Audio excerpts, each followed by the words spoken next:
오늘 말씀을 보시면 이제 유다가 완전히 멸망하여서 실제로 이제 남아있던 모든 사람들이 바벨론으로 끌려가는 모습을 볼 수가 있습니다. 그 끌려가는 가운데에 누구도 함께 잡혀가는 것을 볼 수가 있습니까? 예레미야도 함께 잡혀서 가는 것을 볼 수가 있어요. 그 사실을 누가 이제 알게 되느냐 하면 이 사령관, 바벨론 사령관 느부사라단이 그것을 알게 됩니다. 그래서 이 바벨론 사령관 느부사라단이 그것을 알고 이 예레미야를 풀어주는 모습을 볼 수가 있어요. 풀어주면서 이 예레미야를 불러다가 뭐라고 이야기하느냐 하면 2절 말씀에 보면 내 하나님 여호와께서 이곳에 이 재난을 선포하시더니 여호와께서 그가 말씀하신 대로 행하셨으니 이는 너희가 여호와께 범죄하고 그의 목소리에 순종하지 아니하였으므로 이제 이루어졌도다. 이 일이 너희에게 임한 것이니라 말씀하고 있어요. 그럼 바벨론 여러분 이 군대 사령관 느부사라단이 유다가 멸망한 이유에 대해서 정확하게 말하고 있습니다. 하나님께서 예레미야에게 말씀하신 그 말씀을 이 바벨론 사령관 느부사라단이 그대로 똑같이 알고 얘기하는 모습을 볼 수가 있어요. 그런데 여러분 누구는 모릅니까? 정작 누구는 몰라요. 유다에 있는 사람들, 유다 왕과 그리고 유다의 고관들과 유다의 백성들은 이를 알지 못해요. 알지 못한 채 어떻게 합니까? 계속 유다에 남아서 유다를 지키려고 하는 모습을 볼 수가 있지 않습니까? 우리가 이 예레미야를 보면서 한 가지 느끼는 건 뭐냐면 하나님의 음성을 들으려고 하지 않고 자기 자신의 바램을, 자기 자신의 욕망을 하나님께 계속 간구만 하는 사람들이 있을 수 있다는 것입니다. 유다의 사람들, 유다 왕과 유다의 선지자와 유다의 고관들과 유다의 백성들 모두가 다 어떻게 합니까?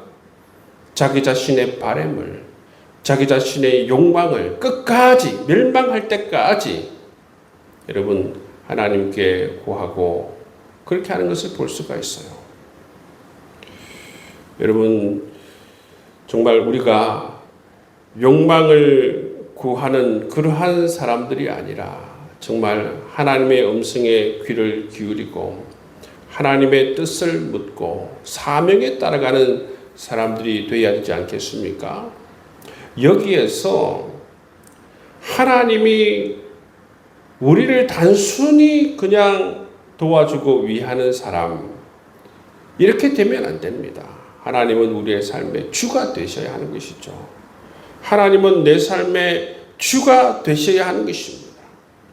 주가 되실 때에 우리가 하나님의 통치를 받고 하나님의 말씀에 순종하고 하나님의 뜻이 무엇인가, 하나님의 바람이 무엇인가를 물을 수 있고 우리는 그 모든 것을 내려놓고 하나님께서 말씀하시면 순종하고 따라갈 수가 있기 때문에 그게 진정한 여러분 그리스도인이에요.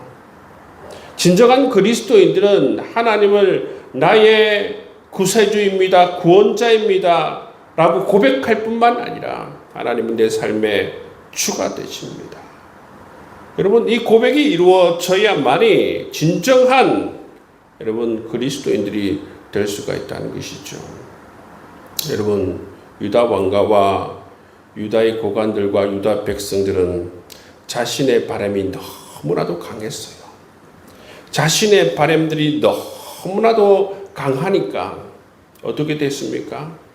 하나님의 음성을 들으려고 하지 않았습니다. 다른 사람들이 예레미야가 주위에서 하나님의 음성을 직접적으로 들려줘도 그것을 들으려고 하지 않았어요.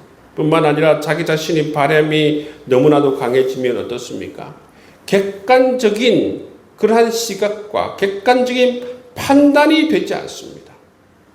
설령 조금씩 하나님의 말씀이 들려진다고 하더라도 그것을 수용하지 않고 거부해버리는 모습을 볼 수가 있는 것이죠. 여러분, 오늘 이 3절 말씀에 이 바벨론 사령관 느부사라다는 이 유다가 멸망하는 이유를 분명히 알고 있지만 정작 유다는 자기 자신들이 왜 멸망하는지를 모르고 끌려가고 있다는 것입니다. 여러분, 우리 자신들도 이럴 가능성들이 많아요.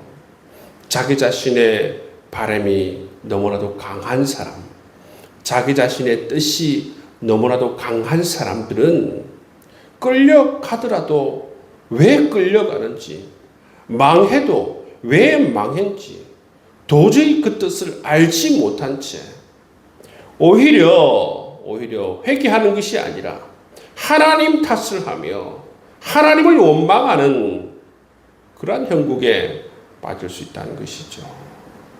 여러분, 정상으로 돌아와야 합니다. 정상으로 돌아와야 된다는 의미가 뭐예요? 하나님을 주로 고백하고 하나님의 뜻을 묻고 뜻을 들으려 하며 하나님께서 말씀하시면 순종하려고 하는 그런 자세를 가진 것이 바로 정상으로 돌아온 것입니다. 그러한 정말 객관적인 시각을 가질 수 있도록 하나님의 음성을 분별할 수 있는 여러분의 삶이 될 수 있기를 주의 이름으로 축복합니다. 4절 이하의 말씀을 보시면 이 바벨론 사령관 느부사라단이 예레미야를 불러 이야기합니다. 뭐라고 얘기하느냐면 나와 함께 바벨론으로 가자. 그러면 내가 너를 선대하리라. 만일 네가 바벨론으로 가는 것을 원하지 않으면 그냥 여기 있어도 좋다. 그런 말을 해요. 근데 이 예레미야가 대답이 없으니까 5절 말씀에 보면 예레미야가 아직 돌이키기 전에 그가 다시 이르되 너는 바벨론의 왕이 유다 성읍들을 맡도록 세운 사반의 손자 아이감의 아들 그다라에게로 돌아가라. 이 예레미야의 모습을 보니까 유다에 남고 싶어 하거든요. 그러니까 이 사령관 느부사라단이 그것을 알고 그냥 그러면 유다에 있거라. 그래서 이제 이 예레미야가 유다에 머무는 것을 볼 수가 있어요. 여러분, 유다에 머물러 있던 사람들이 어떤 사람들이에요? 유다에 머물러 있던 사람들은 전쟁이 났을 때에 사방 지역으로 사방 주위의 나라로 피난을 갔던 사람들, 그 사람들이 바로 이 유다에 다시 모이게 되는 사람들이고 뿐만 아니라 정말 유약하고 미천한 사람들이 바로 유다에 남겨주게 된 것입니다. 그런 사람들이 유다에 있었던 것이죠. 사실 여러분, 예레미야는 이 바벨론의 고관들이나 왕의 관점에서 볼 때에 자기를 어떻게 보면 지지해 준 사람 아닙니까? 그렇죠? 그래서 사실은 바벨론은 그런 관점에서 예레미야를 좋게 보았고 아마 바벨론에 함께 갔다면 정말 그들이 대접을 잘해 줬을 것 같아요. 그럼에도 불구하고 전쟁을 1년 6개월 치르고 사람들이 다 끌려가고 황폐한 그 땅에 예레미야는 남기를 원했다라는 거예요. 이게 무엇을 의미하는 것입니까? 예레미야는 정말 참된 지도자임을 우리가 알 수가 있어요. 황폐한 이 유다 예루살렘, 그 땅에 남겨진 이 비참한 사람들, 그 백성들과 함께 고통을 함께 나누길 원하고 그들을 위로하면서 정말 성이 무너지고 다 불타버린 그러한 곳에 함께 머물길 원한 이 유다의 모습을 볼 수가 있다는 것이죠. 이처럼 예레미야는 땅을 잃고 나라를 잃고 모든 것을 잃어버린 삶의 터전을 잃어버린 사람들과 함께하며 그들의 눈물을 닦아주기로 그렇게 결정하는 모습을 볼 수가 있어요. 참 예레미야는 참 강직하면서도 마음이 따뜻한 사람임을 우리가 알 수가 있습니다. 어떻게 보면 강직하면 이 감정이 메마를 수가 있는데 강직하면서도 마음이 따뜻하고 다른 사람들의 감정을 잘 읽는 이 예레미야의 모습을 볼 수가 있어요. 이것이 바로 참된 지도자입니다. 오늘 말씀을 통해서 정말 진리 앞에서는 우리가 정말 어떤 것도 타협하지 않으면서 정말 마음이 따뜻한 하나님의 백성들 다 될 수 있기를 주의 이름으로 축복합니다. 7절 이하의 말씀을 보시면 이 바벨론 왕이 유다 총독으로 누구를 세우는가 하면 그다랴를 유다 총독으로 세워요. 그랬을 때에 이제 유다에 남아있는 사람들, 이 사람들이 8절 보시면 유다에 남은 사람들 나오죠. 그 사람들이 유다 총독 그다랴에게 모입니다. 그리고 11절 이하의 말씀에 보시면 모압과 암몬과 에돔과 모든 지방에 흩어졌던 이 유다 사람들이 이 유다 총독 그다랴를 중심으로 해서 모이는 모습을 볼 수가 있어요. 다시 이 그다랴 중심으로 모인 유다 사람들을 향해서 그다랴가 뭐라고 이야기합니까? 9절 말씀에 보시면 이 그다랴가 이렇게 얘기합니다. 그들과 그들의 사람들에게 맹세하며 이르되 너희는 갈대아 사람을 섬기기를 두려워하지 말고 이 땅에 살면서 바벨론 왕을 섬기라. 그리하면 너에게 유익하리라. 이것도 올바른 말씀이죠, 그죠? 왜 올바른 말씀입니까? 하나님께로부터 내려온 말씀 그대로이기 때문입니다. 하나님께서 예레미야에게 하신 말씀이고 이것을 그대로 지금 그들에게 전달해 주고 있기 때문에 이 말씀은 올바른 말씀입니다. 그렇게 생각을 잘하고 판단을 잘하는 모습을 볼 수가 있어요. 네, 여러분 13절 이하의 말씀에 보시면 또 다른 이야기가 나오는데요. 또 다른 이야기가 뭐냐 하면 13절 말씀을 보십시오. 가레 아들 요하난과 들에 있던 모든 군 지휘관들이 미스바에 사는 그다랴에게 이르되 뭐라고 얘기합니까? 그에게 이르되 암몬의 자손의 왕 바알리스가 내 생명을 빼앗으려 하여 느다나의 아들 이스마를 보낸 줄 내가 아느냐 하되 아이감의 아들 그다랴가 믿지 아니한지라. 암몬 자손의 왕 바알리스가 이스마엘을 보내. 이스마엘은 어떤 사람입니까? 유다의 유다 사람이에요.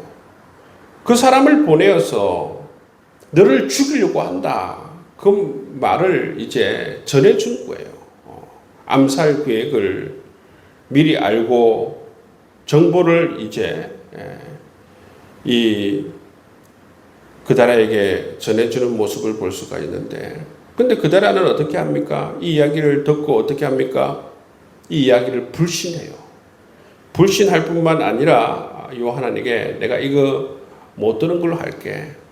그렇게 하고 넘어가 버려요. 여러분, 이거는 보통 이슈가 아니에요. 총독을 암살하려고 하는 이슈지 않습니까?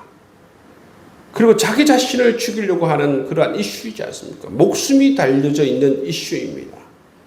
이러한 큰 이슈에 대해서 그 다른 사람이 전달해 주려고 하는 그런 의견을 그냥 한마디로 그냥 거부하고 묵살하고 그렇게 해버리는 이 그다랴의 모습을 볼 수가 있어요. 작은 이슈에 대해서도 다른 사람의 어떤 의견을 존중해 주고 한번 알아보는 것도 필요한데, 이처럼 큰 이슈, 자기 생명이 왔다 갔다 할 수 있는 이 이슈에 대해서도 여러 방면으로 알아보고 여러 채널을 통해서 크로스 체킹을 해야 됨에도 불구하고 그것을 하지 않습니다. 그냥 무시해 버려요. 그래서 결국 어떻게 되느냐 하면 이 그다랴가 진짜로 이 느단의 아들 이스마엘에게 의해서 암살이 됩니다. 칼에 찔려 죽게 돼요. 이 그다랴가 어떤 측면에서는 굉장히 지혜로운 측면이 있는 반면 이처럼 요하난이 전달한 이 암살 계획에 대한 정보를 받았을 때는 정말 너무 쉽게 그것을 묵살해 버림으로 말미암아 자기의 생명을 잃어버린 모습을 볼 수가 있다는 것이죠. 여러분, 이 사실을 통해서 우리가 배우는 게 뭡니까? 정말 이 다른 사람들이 중요한 정보들을 우리에게 줄 때에 정말 어떻게 보면 작은 그러한 것들은 우리가 크게 고려를 하지 않아도 되지만 이처럼 생명이 왔다 갔다 할 수 있는 이런 큰 이슈에 대해서는 그 의견에 대해서 생각을 해봐야 됩니다. 그리고 다양하게 많은 사람들을 통하여서 체크를 해보는 것이 필요하죠. 언제나 열려진 마음으로 의견을 선택할 때에 다른 사람들의 말을 잘 청취하고 그러면서 분별력을 가지고 올바른 선택을 하는 것이 매우 중요함을 이 말씀을 통해서 우리에게 해주는 것을 볼 수가 있습니다. 그다랴는 이처럼 마지막에는 오판을 해서 결국 암살을 당하는 모습을 볼 수가 있어요. 여러분, 우리가 삶을 살아가다 보면 판단을 해야 될 때가 있습니다. 선택을 해야 될 때가 있습니다. 그 판단과 선택은 정말 중요한 판단과 선택이 될 때가 있어요. 어떤 사람들은 그 판단과 선택으로 인해서 모든 돈을 잃기도 하고 또는 잘못된 판단으로 인해서 여러분 자리를 잃기도 하고 여러분 어떤 큰 빅 이슈가 생길 수 있지 않습니까? 여러분, 우리가 기도할 때에 하나님, 내가 무엇을 선택할 때에 다양한 소리를 청취하고 올바른 분별을 통해서 올바른 판단을 할 수 있도록 하나님 인도해 달라고 기도할 수 있는 여러분 될 수 있기를 주의 이름으로 축복합니다.